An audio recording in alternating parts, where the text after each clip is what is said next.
नमस्ते छात्रों, मैं हूँ सुनील दरेकर। अनमोल ज्ञान चैनल में आपका स्वागत है। छात्रों, आज के इस वीडियो में हम देखने वाले हैं हिंदी लोक भारती 10वीं कक्षा गज़ल ये कविता।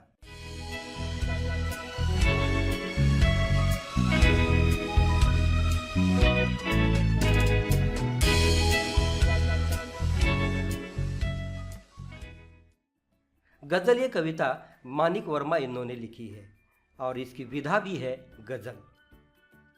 तो देखते हैं गज़ल ये कविता। देखो, मानिक वर्मा इन्होंने हमें इस गज़ल के माध्यम से ये बताने की कोशिश की है कि हमारा जो जीवन है ये निरंतर अच्छे कर्म करने के लिए है। अगर हम अच्छे कर्म करते हैं तो ही बाकी के लोग हमसे प्रेरित होते हैं। और इन्होंने ये भी संदेश दिया है, हम अपने रंग रूप से सुंदर दिखने के बजाय अपने कर्मों से सुंदर दिखना आवश्यक है। तो बहुत ही सुंदर गज़ल देखते हैं। अब देखो कि हम गज़ल इस कविता का सरल भावार्थ आपको समझाने की कोशिश करते हैं। पहले मैं ये कविता पढ़ता हूँ। गज़ल। आपसे किसने कहा स्वर्णिम शिखर बनकर दिखो, शौक दिखने का है तो फिर नींव के अंदर दिखो। चल पड़ी तो गर्द बनकर आसमानों पर लिखो, और अगर बैठो कहीं तो मील का पत्थर दिखो। सिर्फ देखने के लिए दिखना कोई दिखना नहीं, आदमी हो तुम अगर तो आदमी बनकर दिखो। जिंदगी की शक्ल जिसमें टूटकर बिखरे नहीं, पत्थरों के शहर में वो आईना बनकर दिखो। आपको महसूस होगी तब हर एक दिल की जलन, जब किसी धागे सा जलकर मोम के भीतर दिखो। एक जुगनू ने कहा, मैं भी तुम्हारे साथ हूं, वक्त की इस धुंध में तुम रोशनी बनकर दिखो। एक मर्यादा बनी है हम सभी के वास्ते, अगर तुम्हें बनना है मोती सिप के अंदर दिखो। डर जाए फूल बनने से कोई नाजुक कली, तुम ना खिलते फूल पर तितली के टूटे पर दिखो। कोई ऐसी शक्ल तो मुझको दिखे इस भीड़ में, मैं जिसे देखूं उसी में तुम मुझे अक्सर दिखो। देखो बच्चों, ये बहुत ही सुंदर ऐसी ये गज़ल कविता मैंने अभी पढ़ी है। अब इसका हम सरल भावार्थ देखते हैं। ठीक है। गज़ल मैंने दो पंक्तियां यहाँ लिखी है, मतलब जो शेर है यहाँ मैंने लिख दिया है। अब इसका हम भावार्थ देखने वाले हैं। आपसे किसने कहा स्वर्णिम शिखर बनकर दिखो, शौक दिखने का है तो फिर नींव के अंदर दिखो, है ना। अब देखो कि स्वर्णिम का मतलब स्वर्ण जैसे चमकने वाला, है ना। शिखर मतलब ये ऊंची पहाड़ी का जो शिखर है, ये कहने का मतलब यह है कि लोग तो ऐसे चमकीले जो शिखर होते हैं उनकी ओर आकर्षित होते हैं, उन्हें पसंद करते हैं, उनका गुणगौरव करते हैं, है ना। जैसे उदाहरण के तौर पर मैंने यहाँ जो इमारत ली है, ये जो शिखर बना है, सभी की नज़र इस शिखर पर जाती है, लेकिन नींव की तरफ नज़र नहीं जाती है। यहाँ नींव का मतलब हम मराठी में उसे पाया कहते हैं। ठीक है। तो इसका भावार्थ मैंने और भी यहाँ लिख दिया है, आप यहाँ पॉज करके लिख सकते हैं। चमचमाते शिखर तो सभी देखते हैं क्योंकि उन्हें वे पसंद होते हैं। ऐसे शिखरों की वे तारीफ भी करते हैं, लेकिन वास्तवता यह है कि ये शिखर बने हैं नींव के कारण, है ना। इस नींव के कारण ये शिखर बने हैं। अगर ये नींव न होती तो क्या शिखर बन पाता, है ना। ईंटों पत्थरों के कारण ये सब हुआ है। अगर ये ईंटें या ये पत्थर न होते तो शिखर कैसे बन पाता। लेखक यही कहना चाहते हैं कि दुनिया में कुछ काम करना चाहते हो तो शिखर मत बनो, नींव बनो। प्रशंसा और वाहवाही का लोभ त्याग दो और अच्छे कर्म करते रहो। ठीक है। अब आगे जाते हैं। चल पड़ी तो गर्द बनकर आसमानों पर लिखो, चल पड़ी तो गर्द बनकर आसमानों पर लिखो, और अगर बैठो कहीं तो मील का पत्थर दिखो। देखो छात्रों, अब इन पंक्तियों का अर्थ इस प्रकार है। गर्द का मतलब धूल होती है। जैसे कि धूल उठती है तो आकाश और ज़मीन के बीच में चारों तरफ हमें इस प्रकार की गर्द दिखाई देती है। ठीक उसी प्रकार तुम अच्छा काम करो और ज़मीन से लेकर आकाश तक ऐसे फैलो कि सारे के सारे लोग आपकी वाह वाह करें। अगर इस काम में चलते चलते आप रुक जाते हो या थक जाते हो तो आप जिस प्रकार मील का पत्थर राहगीर को या आने जाने वाले लोगों को मार्गदर्शन दिखाता है या मार्गदर्शन करता है, उसी प्रकार आप भी कार्य करते रहो। तो फिर से मैं यहाँ पढ़ता हूँ।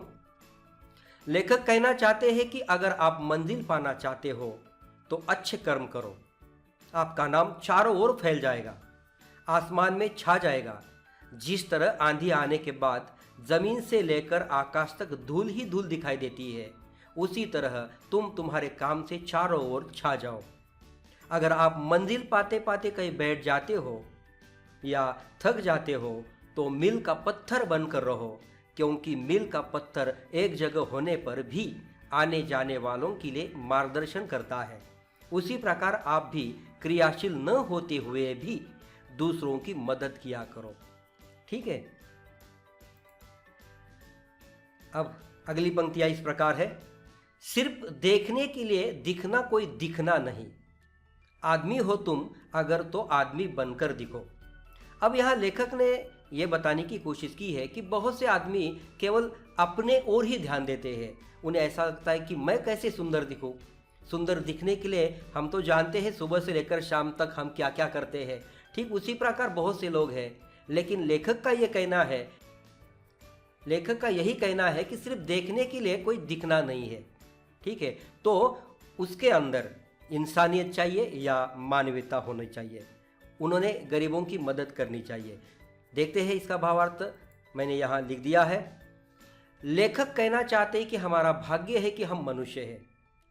मतलब मनुष्य में ही वो भाग्यता है कि वो मनुष्य जन्मा है ना। हम समाज के कुछ देनदार लगते हैं। केवल अपने प्रति देखना ये अच्छी बात नहीं है। केवल सजना संवरना सुंदर दिखना ही हमारा काम नहीं है, बल्कि हमारा ये कर्तव्य है कि दूसरों को मदद करना, दूसरों के काम आना, इंसानियत के नाते दीन दुखियों की सेवा करनी चाहिए। अगर हम ऐसा करें तो ही समाज में हमारा नाम होगा, समाज हमें अच्छे इंसान के नाते देखेगा। ठीक है। जिंदगी की शक्ल जिसमें टूटकर बिखरे नहीं, पत्थरों के शहर में वो आईना बनकर दिखो। अब देखो कि इसका भावार्थ इस प्रकार है। लेखक कहना चाहते हैं कि हमें ऐसा बनना चाहिए कि चाहे कैसी भी प्रतिकूल परिस्थिति क्यों न हो, न घबराते हुए प्रतिकूल परिस्थिति का सामना हमें करना चाहिए और अपने लक्ष्य को हासिल करना चाहिए। ठीक है, लक्ष्य का मतलब हमारा जो उद्देश्य है या अंग्रेजी में हम उसे गोल कहते हैं, वही हमारा होना चाहिए। ठीक है। आपको महसूस होगी तब हर एक दिल की जलन, जब किसी धागे सा जलकर मोम के भीतर दिखो। देखो कि या आदमी के मन में दूसरों के प्रति सहानुभूति होनी चाहिए, उन्हें दूसरों का दुख समझना चाहिए या समझ में आना चाहिए। तब जाकर लोग क्यों दुखी है, दुख होने से उन्हें किस प्रकार का एक दर्द महसूस होता है, ये उनके दिल में जाकर या उन्हें समझने के बाद ही हम समझ सकते हैं। जैसे कि ये मोम है या मोमबत्ती है, तो ये मोमबत्ती का जो अंदर का धागा है ये मोम के साथ रहता है। मतलब जैसे मोम जलता है उसी प्रकार वो धागा भी जलता है। मतलब धागे को इस जलने के बारे में जो दर्द महसूस होता है उसे भी वो महसूस होता है। ठीक है, इसी प्रकार का ये आशय यहाँ मैंने लिख दिया है। लेखक कहना चाहते हैं कि हमें दूसरों के प्रति हमेशा दया का भाव रखना चाहिए, सहानुभूति होनी चाहिए। तब जाकर हम दूसरों का दुख जान सकते हैं और उसको कम कर सकते हैं। जिस प्रकार मोमबत्ती का धागा मोम के साथ ही रहता है, उसके साथ ही जलता है, उसी प्रकार हमें दिन दुखियों के साथ रहकर उनका दुख हरना चाहिए। अब आगे देखते हैं। एक जुगनू ने कहा, मैं भी तुम्हारे साथ हूं, वक्त की इस धुंध में तुम रोशनी बनकर दिखो। अब यहाँ जुगनू का मतलब मराठी में हम उसे काजवा कहते हैं, है ना। तो अर्थ इस प्रकार है। लेखक कहना चाहते हैं कि जब हमारे हालात खराब हो जाते हैं तो चारों ओर मुसीबतें आती है, तो निराशा रूपी अंधकार छा जाता है। ऐसे में जरा सा सहारा भी बहुत बड़ा सहारा बन जाता है। जिस प्रकार घने अंधकार में छोटा सा जुगनू भी प्रकाश की किरण देता है, सहारा देता है, उसी प्रकार हमें हताश लोगों के मन में आशा की किरण जगानी चाहिए, है ना। एक मर्यादा बनी है हम सभी के वास्ते, अगर तुम्हें बनना है मोती सिप के अंदर दिखो। ठीक है, मतलब लेखक ये कहना चाहते हैं कि मनुष्य समाजशील प्राणी है, उस पर समाज के कुछ बंधन है। यदि हम मर्यादा में रहते हैं तभी समाज हमें और हमारे व्यवहार को स्वीकारता है। हम अगर समाज में पहचान बनाना चाहते हैं तो सिप के अंदर के मोती के समान हम मूल्यवान बने। यहाँ जरा सी गलती हो गई है, तभी हमारे नाम का डंका बजेगा। ये जो ना है गलती से यहाँ प्रिंट हो गया है, ठीक है। डर जाए फूल बनने से कोई नाजुक कली, तुम ना खिलते फूल पर तितली के टूटे पर दिखो। अब यहाँ जो कली है ये डर रही है फूल बनने से। क्यों डर रही है? क्योंकि उसे मालूम है कि जब मैं कली से फूल बन जाऊं तो ये तितली आकर मुझे परेशान करेगी। मतलब उसके मन में इस प्रकार का डर है। तो कोमल कली फूल बनने से डर जाती है, उसे मालूम है कि मैं जब फूल बनूं तो तितली आकर मुझे परेशान करेगी। ऐसे समय में उसे हमें सहारा देना चाहिए, उसके मन का डर निकाल देना चाहिए। इस तितली के या कली के माध्यम से कवि ये कहना चाहते हैं कि ऐसे लोग घबराने वाले या जो भी लोग घबराए हुए हैं, ऐसे लोगों का सहारा बनो और उनके मन का जो डर है निकालने की कोशिश करो। कोई ऐसी शक्ल तो मुझको दिखे इस भीड़ में, मैं जिसे देखूं उसी में तुम मुझे अक्सर दिखो। देखो, यह सारा जगत मनुष्य का समुंदर ही है। रोज के जीवन में बहुत अनगिनत चेहरे दिखाई देते हैं। ऐसे में कवि कहते हैं, हे ईश्वर, मैं जिनके तरफ भी देखूं उनमें तुम मुझे नजर आओ, क्योंकि तुम सभी जगह हो। इस प्रकार पूरे कविता का भावार्थ हमने देखा है। तो छात्रों, मुझे उम्मीद है आप इसे पॉज करके समझ लेंगे और ज़्यादा से ज़्यादा स्वाध्याय कृति इस पर छुड़ाएंगे, अच्छे अंक हासिल करेंगे। ठीक है, तो सब्सक्राइब माय चैनल अनमोल ज्ञान।